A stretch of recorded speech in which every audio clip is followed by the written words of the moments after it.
Yung pinatuloy mo lang silang dalawa sa bahay ng saglit para hindi kainin ng dagat pusa. Ngayon, hindi ka na makahiga sa sarili mong puan. Sila na ang humiga. Oh, talaga naman. Pilat home na pilat home. Nagawan pa ako ng higaan. Nako. Mga agaw ng higaan.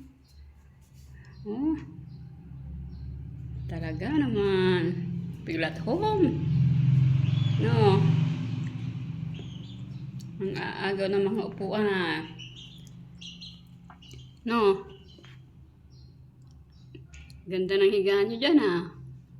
Ano, ibabalik ko na kayo sa kulungan nyo?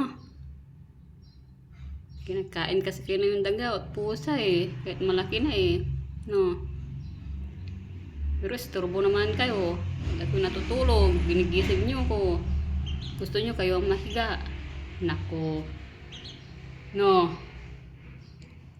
Istorbo. Ganda pa makikilig-kilig pa oh. Nakikilig pa oh. Kala mo naman ay ano.